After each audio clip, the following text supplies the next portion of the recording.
Thank you. Please be seated.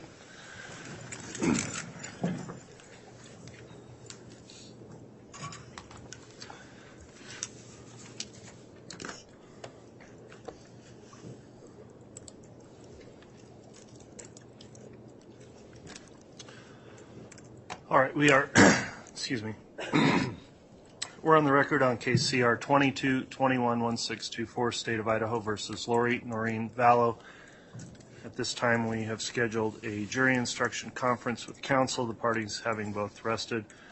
I'll note on the record that earlier today, the court conducted an informal conference with the parties we did take a stenographic record of those proceedings, and that was an informal jury instruction conference. We are now going on the record to look at final argument as to the proposed jury instructions. The prosecution's here present. The defense, as well as the defendant, is present in the courtroom.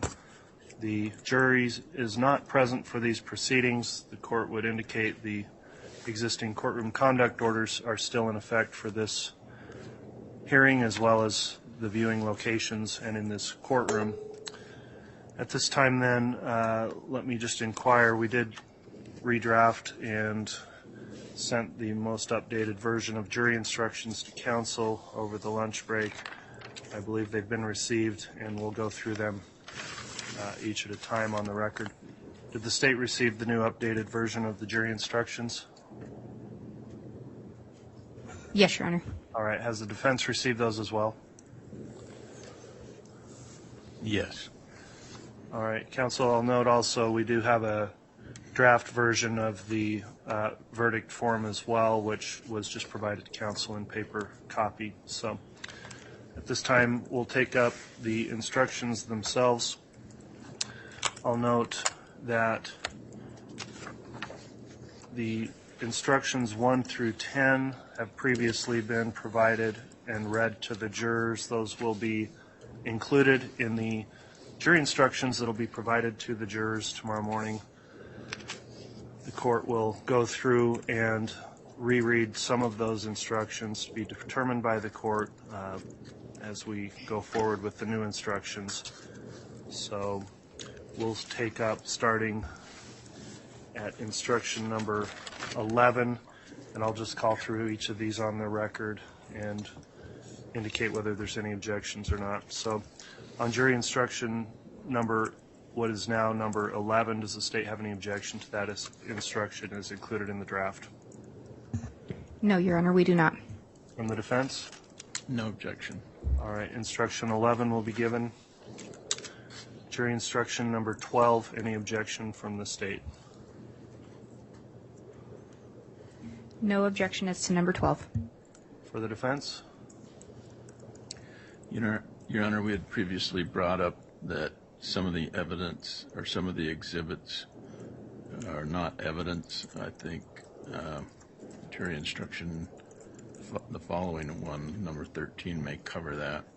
But if the language in jury instruction number 12 needed to reflect that, was our request.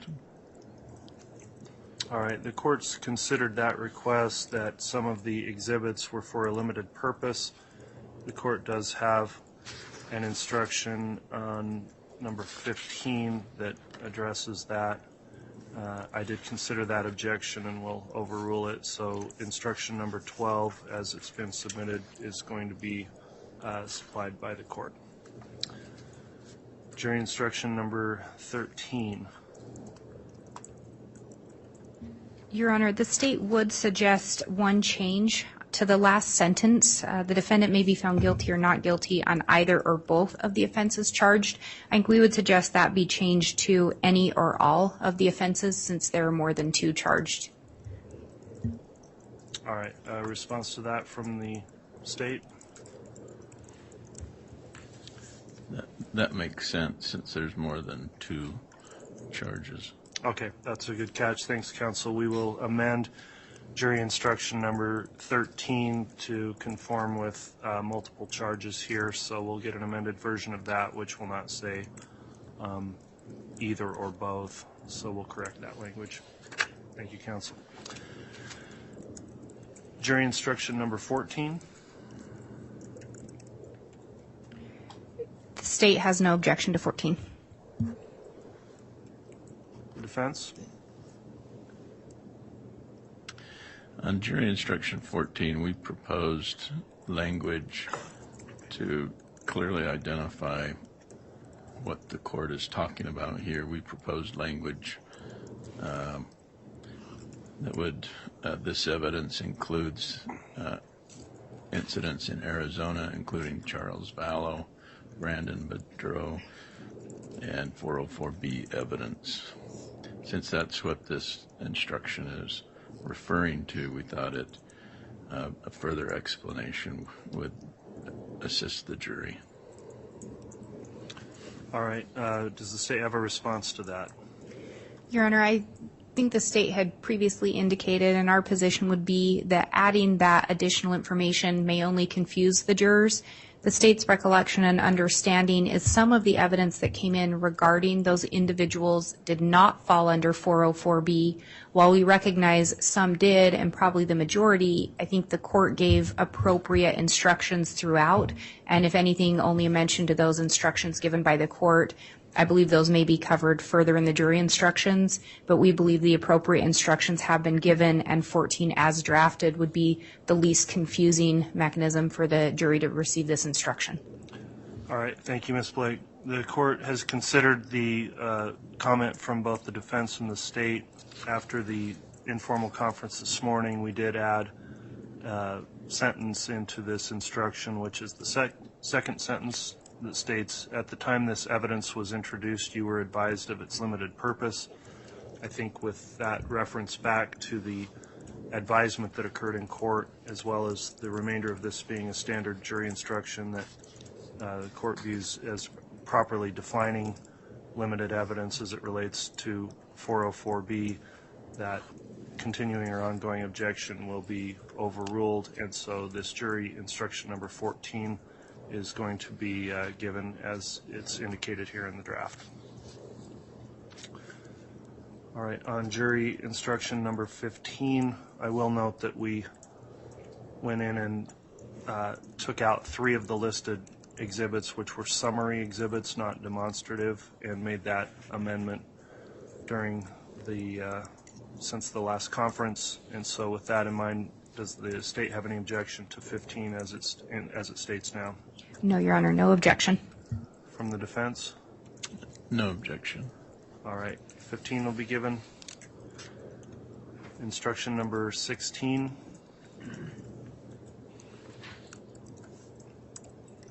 Any objection from the state? The state has no objection. From the defense?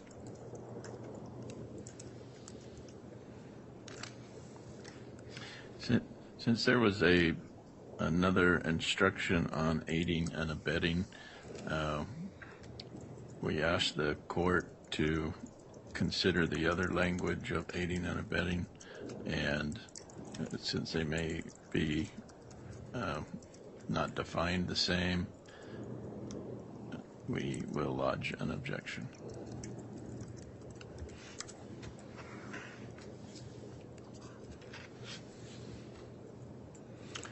All right, does the state have any response to that objection?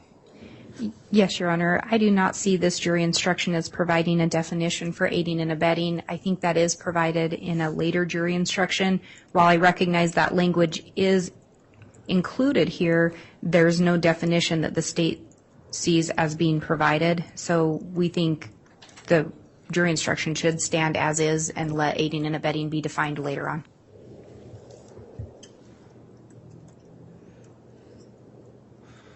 All right, the court's considered the objection, and I will overrule that and allow for this instruction to be provided, as there is going to be subsequent definition of aiding and abetting within the substantive instructions. So jury instruction number 16 will be given.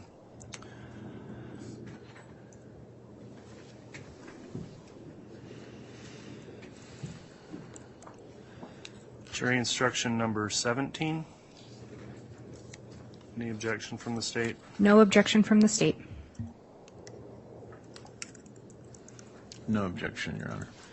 Thank you. 17 will be given. Instruction number 18. Any objection on that from the state? No objection from the state. From the defense? No objection. Very well. 18 will be given to the jurors. Jury instruction number 19. Response from the state? The state has no objection, Your Honor. All right, and I will note on that one there were some revisions made as well on the break as accounting for the description of the crimes and the conspiracy charges. Mr. Archibald, upon review of that, does the defense have any objection to the way it's now written?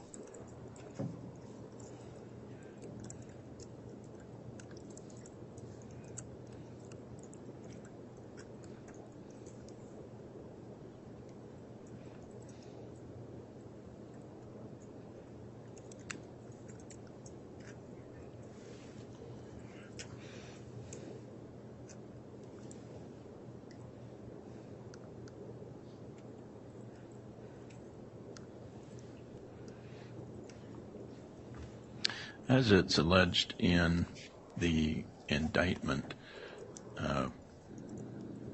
the grand jury combined first-degree murder and grand theft by deception into one count. That's count 1, and then both charges combined in count 3. I think the way jury instruction number 19 reads is that the jury in this case should consider those crimes separately. We've previously objected to that, and we've previously asked the court to send the indictment back to the grand jury for clarification if it was one crime or two crimes. And so we believe jury instruction 19 does not accurately reflect how my client was indicted by the grand jury. All right, does the state have a response to the defense objection on 19? Yes, Your Honor. In looking at 19, there's a breakdown of counts 1 and 3, which included the crimes of first-degree murder and grand theft by deception, and then it references count 5, which is just an agreement to commit first-degree murder. Looking at the language moving forward, I don't have the same concern as defense. I don't see how there's any confusion with regard to what crimes are charged within each count. So I believe the way that it's written now would comply with the standard ICGs and be appropriate. And I don't see it as being confusing, indicating they don't need to agree upon every detail, and then defining or talking about how an agreement can be established. So we would request that it remain as written. All right, the court did modify this instruction after the informal conference when the defense raised a concern about the conjunctive, well, having murder and grand theft by deception together, and whether that was a crime singular or crime plural. In order to resolve any confusion that could result, the court went back to the language of the indictment itself, now the amended indictment, and took the actual language out of there, indicating that on counts 1 and 3 it is crimes of first-degree murder and grand theft by deception. So with that clarification, the court will keep this jury instruction as now modified and overrule the objection of the defense. So jury instruction number 19 will be given. Jury instruction number 20 from the state. Any objection? No objection from the state. For the defense? No objection. 20 will be given. Instruction 21 from No the state. objection. Okay. Oh, I apologize, Your Honor. No objection from the state. No objection. All right. 21 will be given. Instruction 22. No objection from the state. For the defense?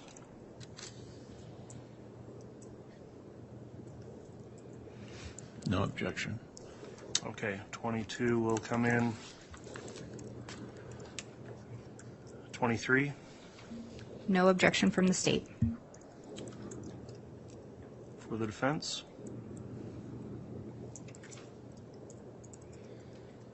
No objection. All right, that one will be provided. Instruction 24 for the state. No objection, Your Honor. For the defense. No objection. Very well. Instruction 25, I'll note this is one that was modified after objections were lodged, and with the new instruction, let me first hear from the state. Is there any objection to instruction 25 as it's now written? No objection, Your Honor. For the defendant. Our previous objection was to the addition of the federal agency or United States of America, so we'll stand by that objection. Okay, I'll note the instruction initially did not contain that federal agency or United States of America language. The court considered that objection and it was added in. Again, looking at the amended indictment as it's charged and relating to who person would be defined as within the theft offenses charged, the court finds it appropriate to include that information based on the request of the state. So the objections overruled and instruction 25 will be provided. Number 26 from the state. No objection, Your Honor. For the defense. No objection. All right, that one will come in. Number 27. No objection from the state. For the defense. Your Honor, this jury instruction number 27 was a subject of the amended indictment with different code sections and different definitions of theft. So where there's been some confusion on whether my client is charged with intent to deceive or intent to deprive, we lodge an objection. Okay, what's the response from the state? Your Honor, the state's response is this is in compliance with the standard Idaho proposed jury instructions. It also, regardless of which code section it's charged under, theft would always include the wrongful taking, obtaining, or withholding of property from the owner of another. The difference would be potentially by which means that was done. But given the court's ruling on that and the language reflected in the indictment, as well as the evidence that came in, we feel that this does conform in all aspects. All right, I've considered the objection on jury instruction number 27 as it relates to how the amended indictment now reads. The court does find that's an appropriate instruction that will assist the jurors in applying the law to the facts of this case. So jury instruction number 27 will be provided. Jury instruction number 28. The state has no objection. All right, and this is a long instruction. If you need a moment to continue to look at that, Mr. Archibald, you may.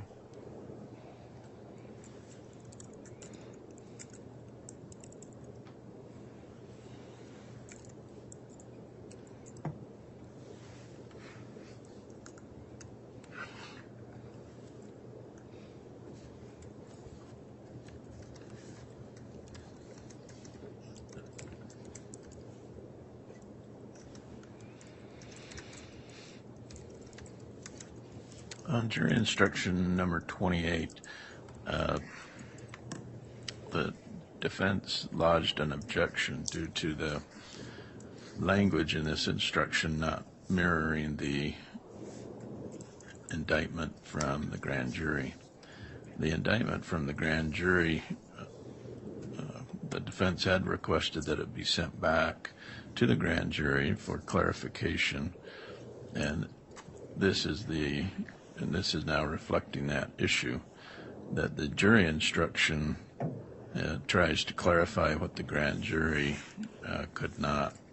So we believe that that's improper for the court to fix the grand jury's errors. Some of the errors are contained in paragraph 3, where the and/or language has been added. That's not what the grand jury indicted my client on. grand jury indicted Lori Vallow and Chad Daybell and Alex Cox and other co-conspirators. This jury instruction now says Lori with Chad and or Alex. So it's giving the state of Idaho more options in their charging, giving the jury more options to convict that the grand jury did not indict my client on. Also in paragraph 4, the grand jury described murder and grand theft as one charge. Again, the defense asked the indictment be sent back to the grand jury for clarification, and that request was denied. So we're stuck with murder and grand theft being one crime, not multiple crimes in paragraph 4. In paragraph 5, we believe this misstates the crime. Paragraph 5 of jury instruction number 28 says the defendant intended that at least one of the crimes would be committed. Again, we believe the grand jury indicted the defendant on one crime called murder and grand theft. And so because of those errors, we don't think that that this court should fix those errors at a jury instruction conference. So that's why we're objecting to jury instruction number 28. All right. Considered those objections, I'd like to hear a response from the state. Thank you, Your Honor. And I'll try to take them through the way defense did, because there were a couple different sections identified there. So first, looking at number 3, I think adding the and or clearly comports with the evidence presented. It's also, this is clearly a conspiracy charge, and in an earlier instruction, it specifically says an agreement between one or more persons does not require multiple persons to enter into that agreement. So considering that it comports with the crime of conspiracy as well as the evidence presented, I think that that is well within the court's discretion to do that, and that it would be appropriate, as well as complying with standard jury instructions. Looking at number 4, I don't see the same issue there that defense is pointing out. It clearly says to commit the crimes of murder in the first degree of Tylee Ryan and grand theft by deception. I don't see where those are separated out differently. I think the and is there. So I think that is written appropriately, and I'm not sure of the objection there. With regard to number 5, I think that absolutely comports with the standard Idaho standard jury instruction. Again, I think it comports with evidence presented in this case and is appropriate. However, we would leave 5 within the discretion of the court for the court to make the determination, but we believe that they are appropriate as written and comply and comport with evidence and the Idaho standard jury instructions. All right, thank you, Ms. Blake. This one, on paragraph 3, where it has an and or, I will agree with the state on that there are other instructions that cover that and the nature of a conspiracy where someone can, for example, enter later on. I think the evidence presented and the way it was charged in this case, it does not have the and or language in the information, which I considered, but also looking at the evidence that came about, and it does list all 3 people as co-conspirators, Lori Vallow, Chad Daybell, and Alex Cox. I think that given the other instructions that clarify how a conspiracy can be entered into, perhaps at different times, and also looking at the evidence of this case, that it would be appropriate to allow the jurors to consider the and or element of that as it relates to this charge. The paragraph 4, I think, does comport with the way the indictment now reads and has read, that it is a crime charge of first-degree murder and grand theft, and so it's got that conjunctive in there, combining them together essentially by using the word and. On 5, I do wonder if, because of the way it is charged, it wouldn't be more appropriate for it to read that the defendant intended that and take out at least one of, and have it read the defendant intended that the crimes would be committed. So if I remove the at least one of language, that I think may assist the defense, at least in terms of their addressing that question of whether or not this provides an option that's not contained in the charging document. I'm not entirely sure I want to remove that or not, but I'd like to hear some further commentary if you think that would be an appropriate way to amend that to more accurately reflect. Mr. Archibald, any thoughts on that? If it read the defendant intended that the crimes would be committed, as to just paragraph 5, understanding you maintain your other objections, would that resolve that issue on 5? Yes, I think that if we struck at least one of, because the way that it's charged, it needs to be both. So the defendant intended that the crimes, again, crimes plural, I think the way that the grand jury charged it, they called first-degree murder and grand theft one crime. And so if paragraph 5 reads the defendant intended that the crime would be committed. All right. Any further response on that from the state? Your Honor, I think given the nature of the defense's concern and maybe even what sounds like the court's concern, while the state does believe that this complies with the standard jury instructions and that I think there is other language contained in the instructions regarding there doesn't have to be agreement as to every element or every act taken, I think given the concerns, the state would defer to the court on this. Again, we think it complies, but we would just defer to the court's discretion. Okay. Thank you, Ms. Blake. The court is going to amend that paragraph 5 so the at least one of language will come out. It will still say crimes plural, not singular, so it will read the defendant intended that the crimes would be committed, and we'll amend 28 to reflect that. Beyond that, any other further objections or comments on 28 from the defense? No, Your Honor. Okay. We will move on then to 29. And the state has no objection to 29. All right. From the defense?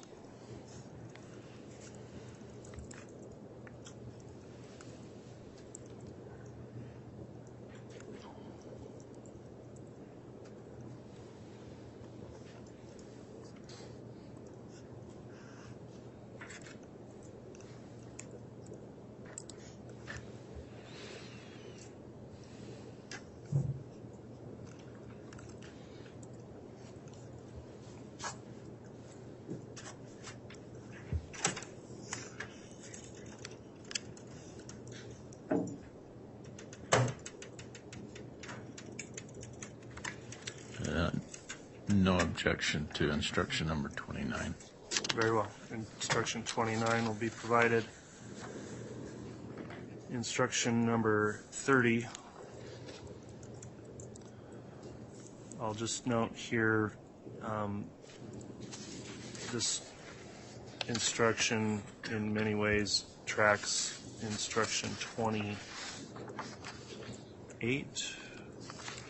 that we just went through.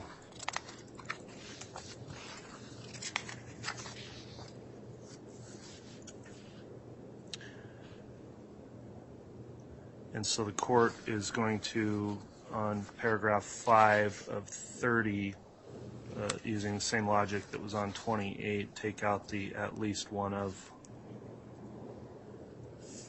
and it will read, so paragraph 5 will read the defendant intended that the crimes would be committed. And so with that amendment, I'll hear from the state whether you've got any objections to that or any other part of this. And Your Honor, I think we have the exact same comments on this that we would have on jury instruction 28. I'm anticipating the similar objections by defense. The state stands by our arguments that were previously put on the record. I think they are appropriate. Okay. From the defense, do you also incorporate the same argument she had on 28? Yes, Your Honor, that paragraph 3 does not appropriately reflect what my client was indicted on, and paragraph 5 as well misstates what we believe the law is. So those are our objections to instruction number 30. All right. For the same rationale as indicated in 28, I'll overrule those other objections. I will make the amendment to paragraph 5, taking out that at least one of language, and the other objections are overruled, so 30 will be amended in conformity with that and be provided. Instruction number 31. And Your Honor, just briefly on instruction number 30, just so that it mirrors 28, on that number 5, I know the court has indicated we're going to take out at least one of. On this one, there's an S in brackets, and on the last one, there is no S in brackets. The state doesn't care which way it's written, but just if we want to be consistent. Okay, and I'll intend to make that consistent, and it will read crimes without the bracket on the S.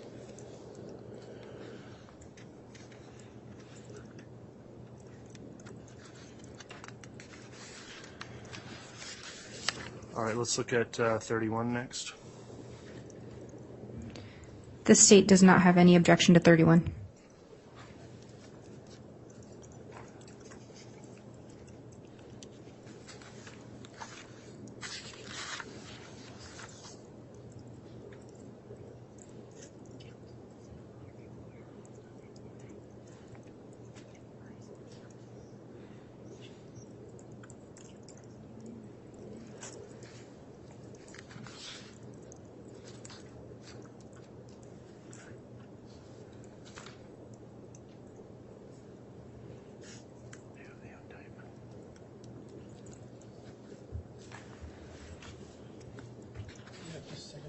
Yes, you may.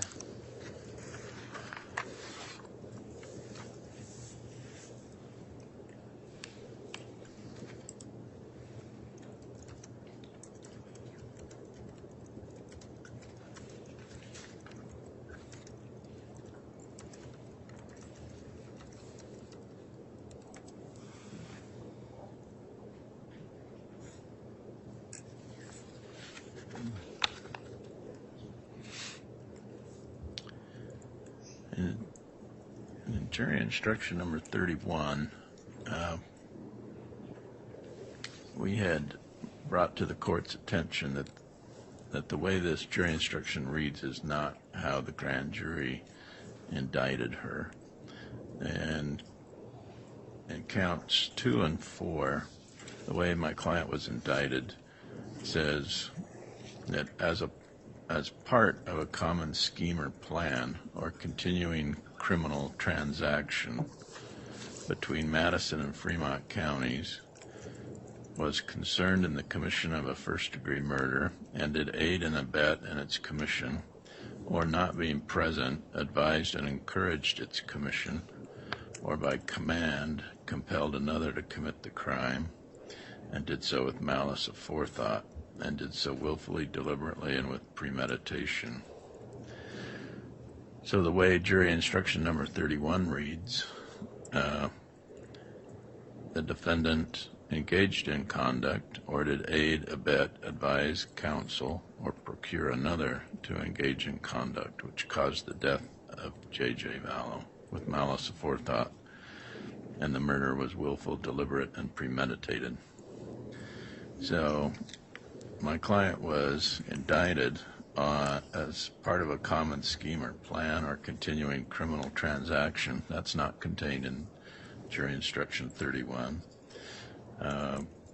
The word counsel in jury instruction number 31 was not part of her indictment.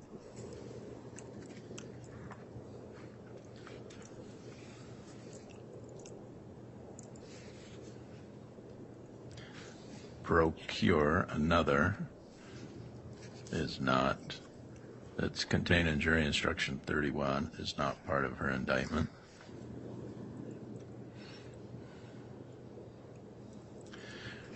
So we believe the court in jury instruction number 31 is instructing this jury completely different than how the grand jury indicted her.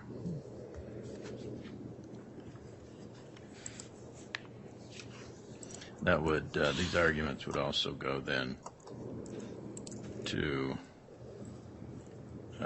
the previous count 2 in the indictment, or instruction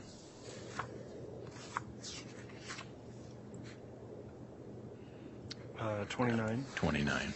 Okay.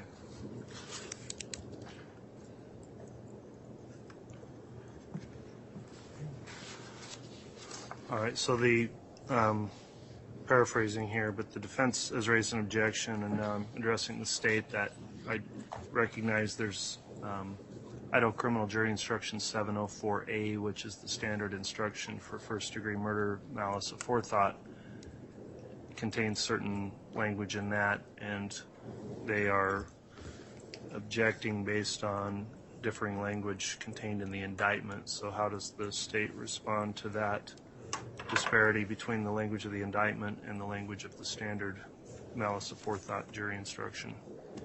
Thank you, Your Honor. With regard to the first part, the common scheme or plan or continuing criminal transaction between Madison and Fremont counties in Idaho, the state's position would be that was a preliminary issue regarding venue in order to have both counties as a potential place where the crime was committed when the actual element is to prove within the state of Idaho. So that was a preliminary issue dealing with venue, and I do not believe is a required element to be proven, so would not be included on jury instructions. So that's the state's response with regard to that. The second part, we would argue that this does comport with the standard Idaho criminal jury instructions, and it is the language contained under the statute for which Ms. Vallow is currently charged. With regard to the language comes from the principal statute under the Idaho Code, and then is attached to the crime of first-degree murder as a principle to first-degree murder. So the language is contained within the statute, and the language does comport with the Idaho standard criminal jury instructions.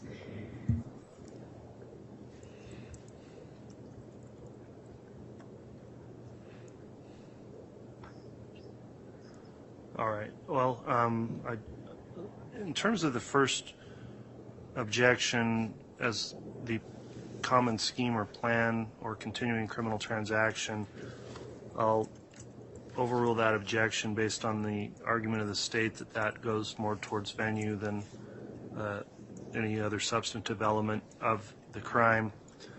The second part of the objection, I had seen this and thought about it, and upon hearing argument, I do think there's further concern that needs to be discussed about some language that is in the standard instruction but not in the indictment, and that is the terms counsel and procure, because the indictment talks about advised, encouraged, or by command compelled another.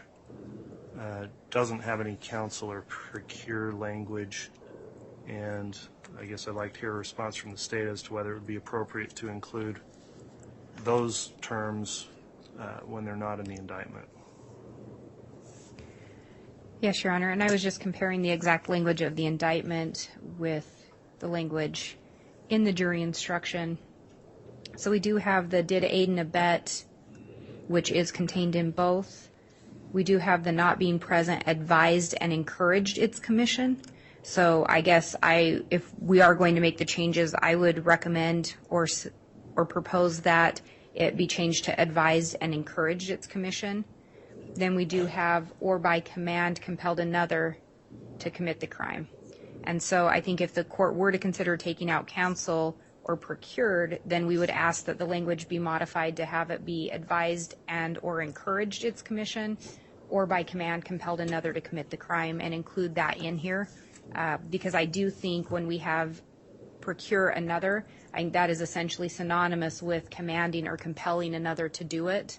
If the court wanted to change the language to reflect the indictment, I think we could do that, but we would object to it just being completely taken out. And I think the counsel is covered by encouraging its commission. So I think if you counsel or encourage another, I think those could also be synonymous. But again, if the court is to modify it, we would ask that we include those additional terms then.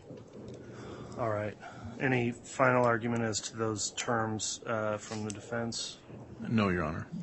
Okay. On instruction number 31, then the court is going to take those arguments under advisement, and if any further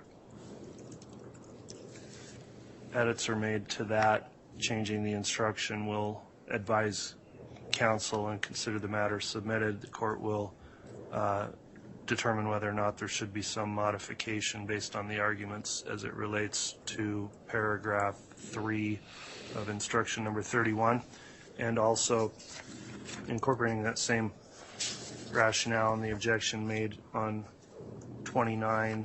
The court may also consider editing paragraph 3 of 29 for the same reason that's been raised by the defense. So if it's changed, we'll advise counsel before the final jury instructions are given to the jurors. All right, let's move on then to instruction number 32.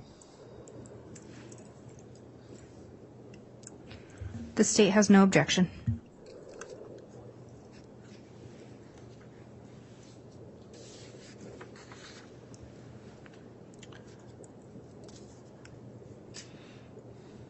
Mr. Archibald?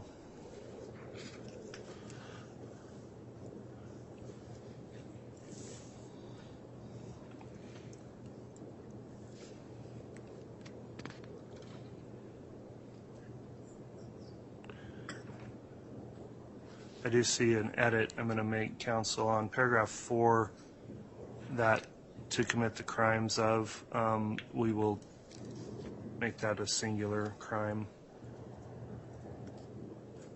I think that was a carryover from the other conspiracy counts. So in instruction number 32, we previously objected to paragraph 3. The indictment indicates Chad Daybell, Lori Vallow, and Alex Cox. Paragraph 3 in this instruction says Lori Vallow, Chad Daybell, and or Alex Cox. So we believe that this instruction gives more options for conviction as to other than how she was indicted. So the and or language as proposed by the state, we believe, is not reflective in the indictment. The indictment contains language as part of a continuing transaction, common scheme or plan,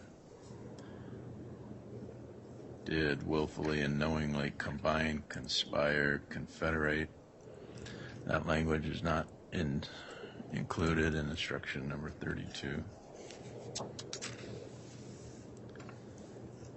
Did combine or conspire to commit murder. That language is not in instruction number 32. So, again, we're concerned that the court is simplifying the matter for the jury in this case, where the grand jury did have some additional language. And we had previously asked for the indictment to be sent back for clarification. That request was denied. So we think likewise this court should not in essence grant that at this time. Okay, I've considered those objections, and let me hear a response from the state, if you would, Ms. Blake. Thank you, Your Honor. And before I respond, just briefly, in looking at this again on 6B, it appears that it has September with a large I or a Roman numeral 1. I don't know if we want to change that to the standard. That would be the number 1? Yes, the number 1. It was probably put in as a Roman numeral or. Okay. I think that's a clerical mistake we can correct on 6B to make that September 1.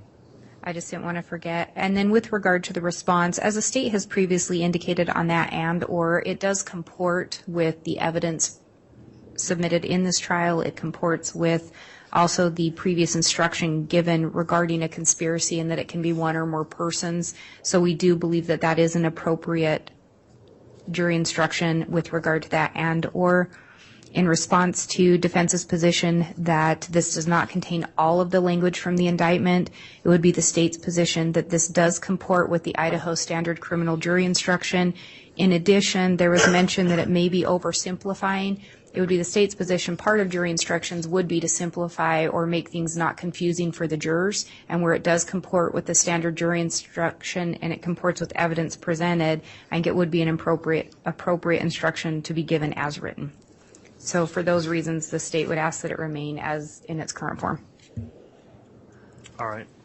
I've considered the objections there on the and/or language as has been previously ruled on the counts 1 and 3 conspiracy counts. The court does find that the additional instruction relating to conspiracy would allow for the and/or language, although that's not what's in the the indictment. It does comport with evidence that was presented in the case, as well as the law as it relates to applying the law to the facts of this case with the conspiracy definitions.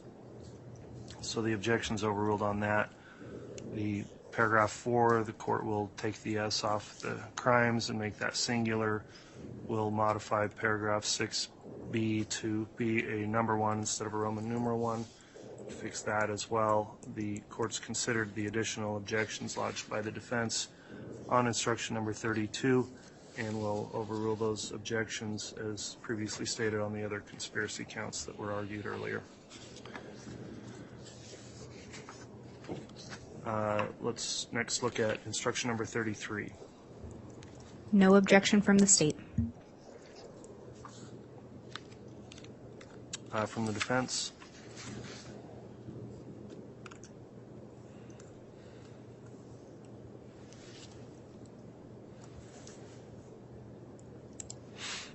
Yes, we previously objected to jury instruction 33 because the state yesterday asked for an amended indictment to clarify what type of theft they were seeking because of different code sections were reflected differently in the indictment, and so whether she's charged with intent to deceive or intent to deprive,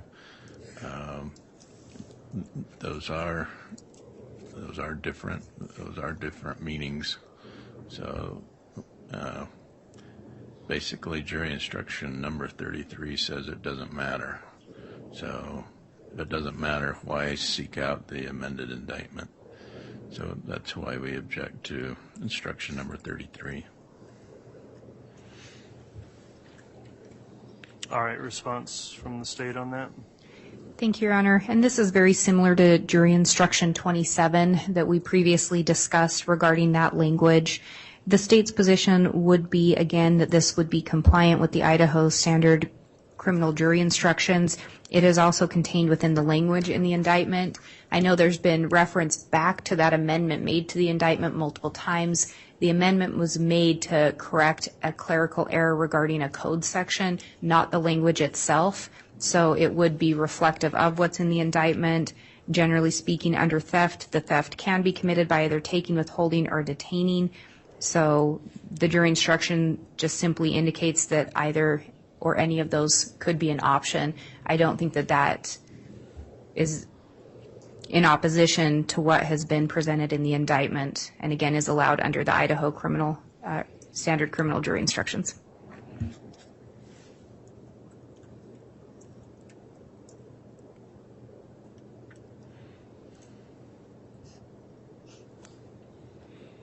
All right, I'm just rereading this instruction.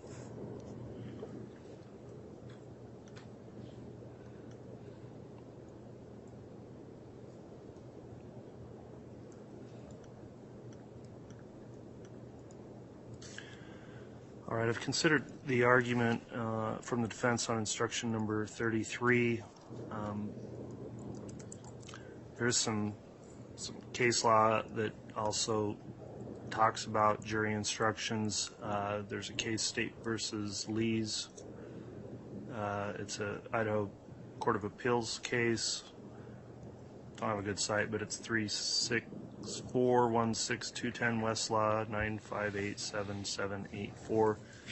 But anyway, it cites two other cases, the Severson case, 147 Idaho at 710, and talks about instructions that are on the nature and elements of the crime charged and essential legal principles applicable to the evidence that has been admitted.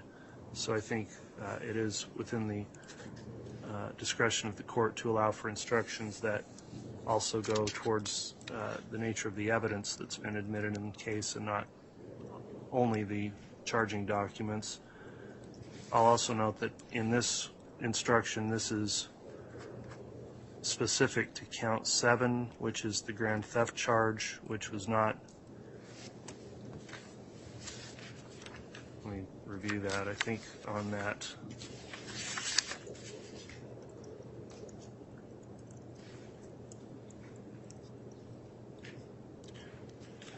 Was that charge amended as part of the amended information to change the code site? No, Your Honor. Within the indictment, I think that one had. Just one moment.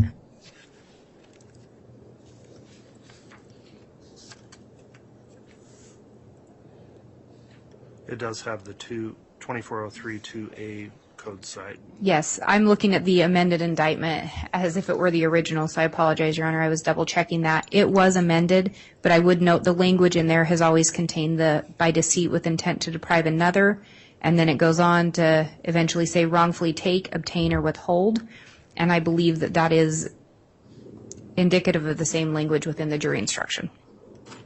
All right. Well, having considered that in the language of the indictment, the court finds that instruction 33 is a proper and standard jury instruction also from the Idaho criminal jury instructions and would apply given the evidence that's been admitted in this case to help instruct the jury to appropriately apply the law to the facts of this case. So instruction number 33 will be given. Let's next look at instruction number 34. The state has no objection, Your Honor. All right, from the defense.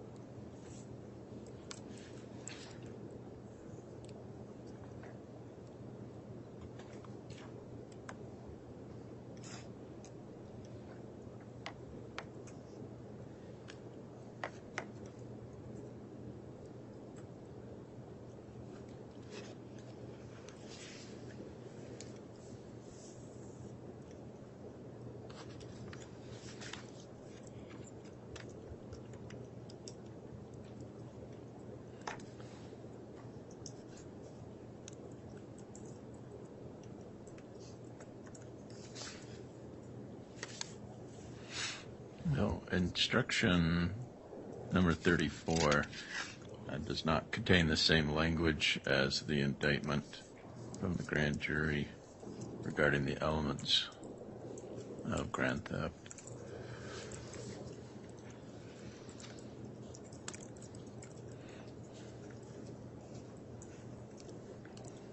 All right, what's the response from the state? Your Honor, the state's position is this would conform with the evidence that was presented at trial, and it also conforms with the Idaho standard criminal jury instructions. In looking at it, again, it does have that common scheme or plan language that, again, as the state had indicated, dealt with the venue issue, which is a preliminary matter, and we believe that the language in what's charged does comport with what is in the jury instruction, although it may have different language that it comports.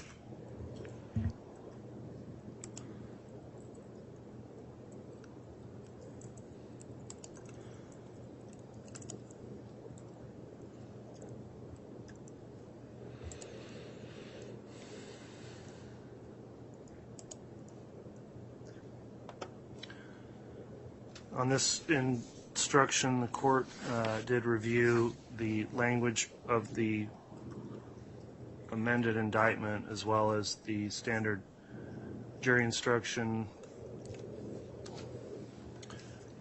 which was Idaho Criminal Jury Instruction 543, and went through to make sure that all of the appropriate elements of that offense are contained in the instruction. It's the way the statutes set it out for the theft statutes. They're kind of mixed in between the types of theft by deception, and then you have to go to the definition section above that also. And so looking through that, the standard instruction 543 pulls those things together to cover the elements. So because this is based on the 543 instruction and having confirmed the language in the indictment, the court does find that the instruction properly instructs the jurors as to both the elements of the offense as well as comports with the evidence that's been admitted in the case for the jury to consider. So considering all that, the court will overrule the objection of the defense, and jury instruction number 34 will be provided. Let's next look at instruction number 35. The state has no objection. Well, and we can the discuss, instruction. there is also this gets to the verdict form. So once this is completed, we'll include we'll include the content of the verdict form will be part of instruction 35, but of course there will only be a single verdict form that will be provided to the jurors for the presiding officer to sign. The court did submit a proposed copy of a verdict form, so since we're on this instruction now that would contain the sample verdict, if you have any comments relating to the proposed verdict form, let's take those up along with instruction number 35. So starting with the state, do you have any comments on the verdict form? Yes, Your Honor. With regard to question number 2, we would propose that the and grand theft by deception with the question and grand theft by deception be removed. And with regard to question number 4, similarly, we would request that and grand theft by deception be removed on that one. And then same on question number 5, the and grand theft by deception be removed.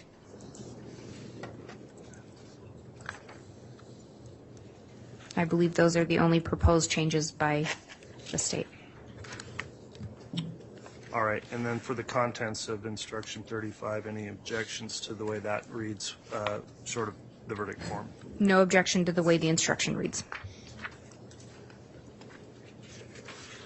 All right, and looking at, I'll hear from the defense here in a minute, but that does need to be corrected. The grand theft by deception language that's not part of the charges will be removed on those verdict forms. We'll get another proposed verdict form to you before it's provided to the jurors in the morning, and make those amendments on that verdict form.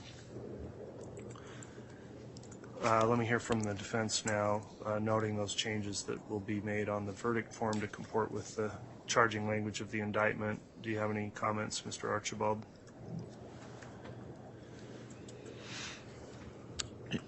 In the questions, it asks, is she guilty or not guilty? And then the check of the boxes is not guilty or guilty. So those kind of seem backwards if they're going to be consistent. So that's all I'd note in question, well, all 6 questions. The question is she guilty or not guilty? But then when you check the boxes, it says not guilty or guilty, so it's just switched. So we'd ask that the questions say not guilty or guilty to be consistent with the boxes that they check. Okay. We're going to redraft the verdict form will take out those. I agree it makes sense to have some uniformity between how the language reads versus the options below. So we'll incorporate those changes as well. We'll get you a proposed revised verdict form by the end of today. And if you have any further questions on it, I'll allow any comments on that before the jurors are brought in and provided the final instructions tomorrow morning. And then we also had a question about accessory after the fact. Okay, I'll take that up. Let's finish the last couple of instructions and then we can go to your proposed accessory instruction. So 36 is a standard instruction I believe counsel agreed to yesterday. Is there any objection on 36? Not from the state, Your Honor. Thank you. From the defense? No objection. Okay, 36 will be provided. 37 is a instruction about exhibits, and any objection on the way that's written now from the state? No objection from the state, Your Honor. Any objection from the defense on 37? No objection. All right, that'll be provided. Jury instruction 38 is an instruction for the jurors to select a presiding officer. It's a standard instruction. Any objection from the state? No objection from the state. All right, from the defense, any objection? No objection. That'll be provided. And then finally, the final instruction on 39 on deliberations and how those are done is from the standard instruction. Any response on 39 from the state? No objection from the state. For the defense? No objection. All right. So the next issue we'll take up then as it relates to a proposal that the court include an accessory instruction in this case. Mr. Archibald, I haven't seen a proposed instruction, but you've argued for one that was, I think it's the instruction number 310 of the criminal jury instructions you wanted. Yes. Idaho Criminal Jury Instruction 310 is a reflection of Idaho Code Section 18-205. A person who knows a felony was committed and willfully conceals it from a peace officer is guilty as an accessory. So there has been evidence submitted during this case that a reasonable jury could conclude that if she's not guilty of murder, she's certainly guilty of knowing a felony was committed and lied about it to police. And so the accessory charge here, even though she's not charged with accessory, we believe it's a reasonable interpretation for the jury to consider that rather than if they do not convict her on murder.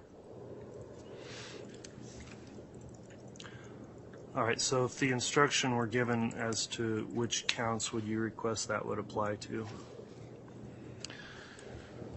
I think it would apply to all of them, except the grand theft. So count one, if the jury believes, well, she didn't kill anybody, but she certainly lied about it. I think that would apply to counts 1, 2, 3, 4, and 5. And then count 7, the grand theft of Social Security funds probably would not apply to that, but it would apply to counts 1 through 5.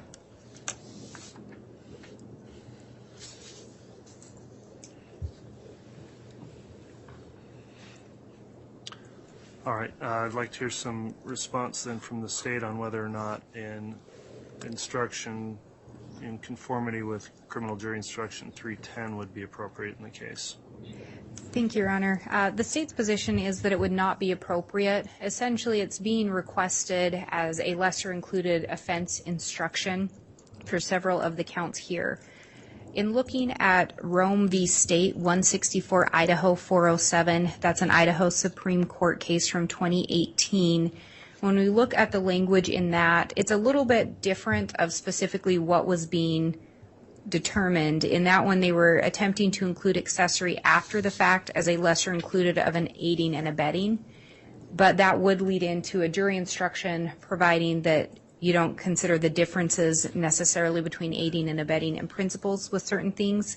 But the bigger part of it, I think, and what we would indicate is that one offense is not considered a lesser included of another unless it is necessarily so under the statutory definition of the crime.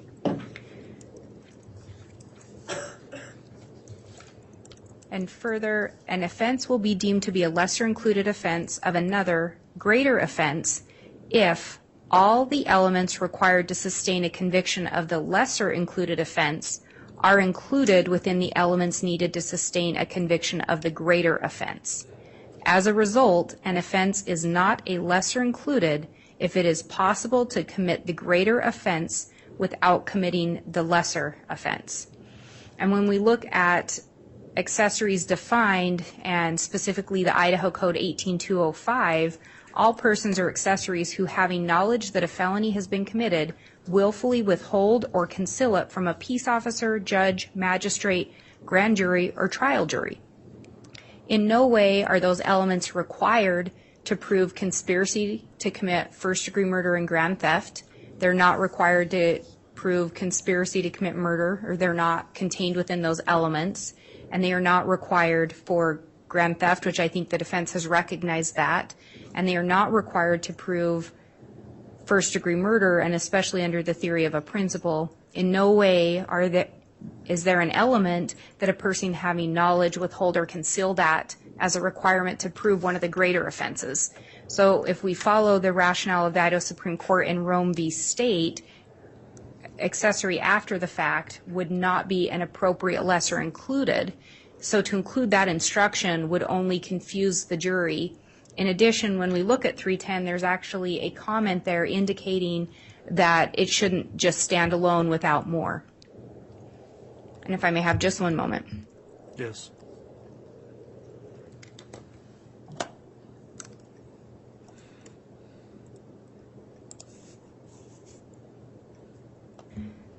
So given, again, looking at that standard jury instruction in conjunction with the 18205, Idaho Code 18205 that it mirrors, and then looking at the case law from the Idaho Supreme Court, it simply is not an appropriate jury instruction and would only lead to confuse the issues and confuse the jury because it is not an appropriate lesser included offense. So for those reasons, we would request that the court deny the defense request to have that jury instruction added. All right, any response from the defense before I make a ruling on this proposed instruction? No, Your Honor.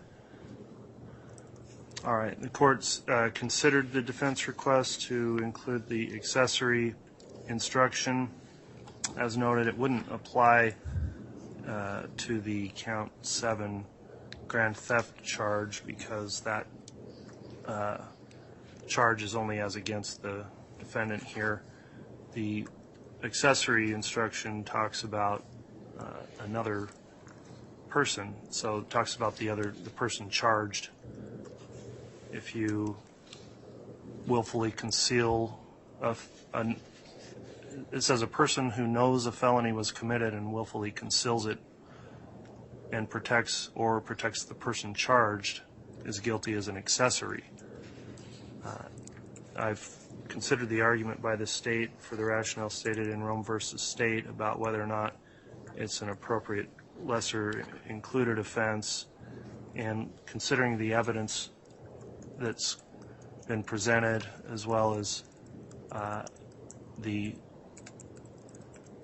in this case just the evidence by the case in chief, and there wasn't a defense case put on. other than through cross-examination. I've considered that. Looking at the elements charged in those conspiracy counts and the murder counts, also the court has to consider that with the conspiracy charges and the way the conspiracy law is defined, where someone can join a conspiracy later, the accessory instruction, I think, would not be applicable when the conspiracy charges have been charged on counts 1, I think it's 1, 3, and 5. I'll also note the evidence in this case was that the defendant was part of the conspiracy from the time before any of these alleged acts were committed. There wasn't any direct evidence that there was no knowledge of this before the alleged acts that are charged in counts 1, counts 3, and 5 for the conspiracy charges, so I'd find it would be an inappropriate instruction for those. And then also as it relates to the other charges, 2 and 4 for the murder charges, again, the evidence would have to support for the jurors to find that there was some knowledge of the defendant, and I don't really recall any evidence directly relating to any express knowledge. There's circumstantial evidence, but that would indicate that knowledge only would have occurred after the fact, so all the allegations were the knowledge occurred before and after. And looking at that as well as the elements of conspiracy, and again the comment in the instruction under 310, which cites the State versus Teasley case and also the Rome versus State case the state has cited to, I think that it would be an instruction that would not properly advise the jurors of the evidence that's been here as it relates to the charges, as well as I think it would potentially confuse the jurors as well. So the court is going to deny, based on the evidence that was presented in trial, the defense request for an accessory instruction, and the court determined that would not be appropriate here. For those reasons, then we're not going to allow for the accessory instruction as either a freestanding option or to be in combination with the charges in the case. So that'll be the ruling on that request. Counsel, we do have a new proposed verdict form that's ready to be reviewed. Why don't we take a quick recess, maybe for just 5 or 10 minutes, and then we can come back on the record and go back to the verdict form. I'll get a copy provided to you, and then we can determine whether that's sufficient. All rise.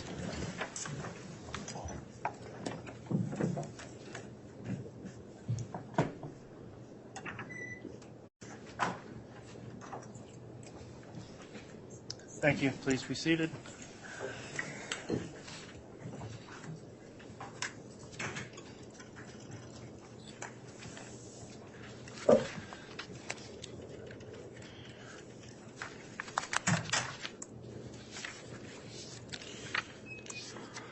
Okay, we're back on the record on case CR 22-21-1624, State of Idaho versus Lori Vallow. We took a recess while we redrafted the proposed verdict form. I just wanted to go through that issue again before we conclude. So that would relate to our jury instruction number 35, which would contain within that instruction a content of this proposed form. So has the state seen the revised verdict form now? Yes, Your Honor.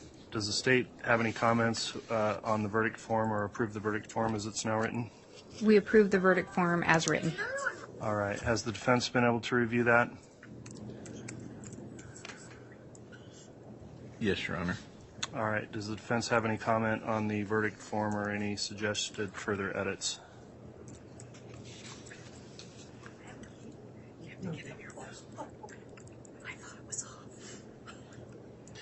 You know, just reading the verdict form, it sure seems like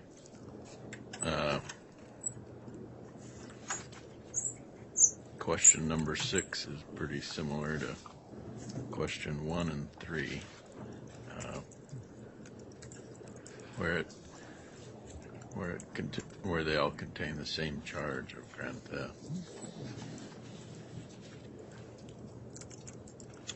All right, the counts are as set forth in the in the indictment. So 6 is a question as it relates to count 7 of the indictment, which is the grand theft charge. So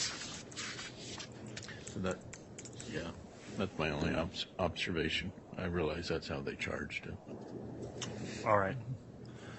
Understood. So, counsel, the court will intend to provide that as incorporated in that instruction 35. If there's any other revisions or rulings, the court will put out those on the record in the morning before our closing arguments. The court also will, before the jury comes in, plan on finalizing the ruling on the Criminal Rule 29 motion that was argued and taken under advisement.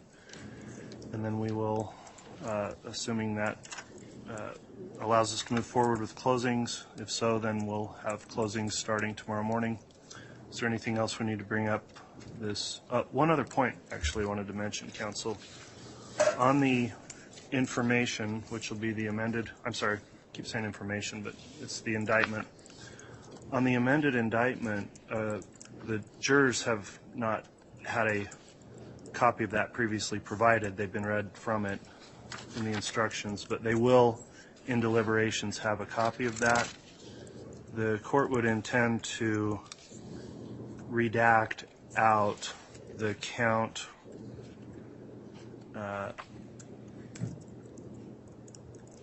counts 6 and 8 and 9 that relate only to Chad Daybell and the defendant's not charged with. I think just leaving those in there may create some unnecessary confusion for jurors since those counts are not being considered. I'd like to hear if there's any comment on that plan to redact those uncharged counts as against this defendant from the amended indictment before it's provided to the jurors.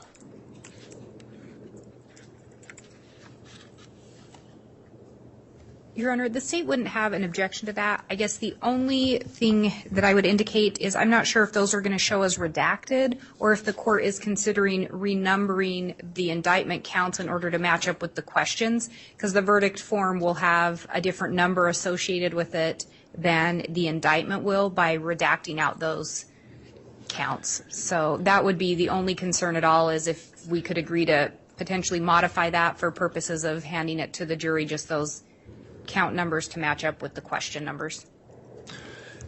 Yeah, in thinking through that, I think what we would do is simply, physically redact a copy of the indictment by removing that with a notation so the jurors understand it was redacted by the court, so they don't wonder why that's blacked off of there.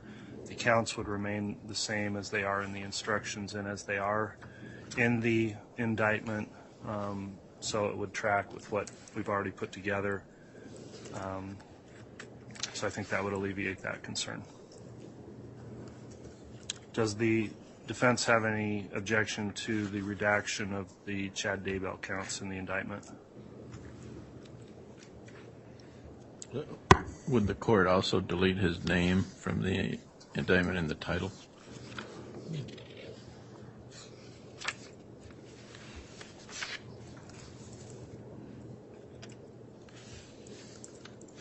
And Your Honor, if the court could be heard on that, if the court is considering that. Yeah, go ahead. I think that would only confuse the issue and confuse the jurors, because then they're going to see missing counts and wonder why. I think with his name on there, they may be able to piece it together easier. So if we're going to modify the indictment that much, I wonder if it wouldn't be cleaner then to just have an amended indictment approved for handing to the jury where we only have her name and then we number the counts to match up with the questions. Because as it is now, the counts won't completely match up with the questions on the verdict form, which I think could be confusing. And then if we take his name off and we just have blanked out spaces.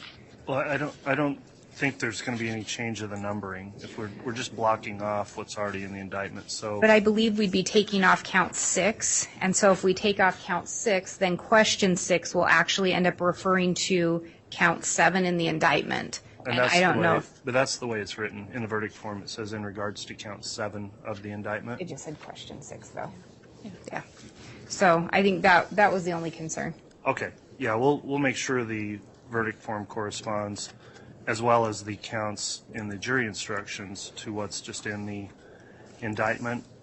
That suggestion by the defense to remove the name also on the caption, I think, is a well-taken point to avoid any further confusion. Obviously, the name would remain in there, that because the case being tried is not his case, and so I think it should be removed just from that part of the caption. However, his name would remain in, like, the preliminary statement before count 1 and other counts that are charged, so the conspiracies under count 1, his name within the other counts 2 and 3.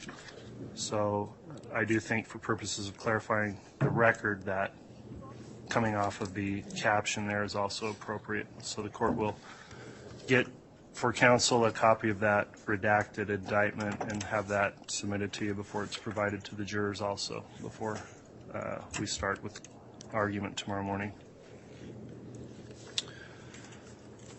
All right, counsel, thanks for your time. Is there anything else we need to bring up then this afternoon from the state? Not from the state, Your Honor. Thank you. All right, thank you. Anything from the defense? No, Your Honor. Okay, thanks. We'll be in recess till tomorrow morning.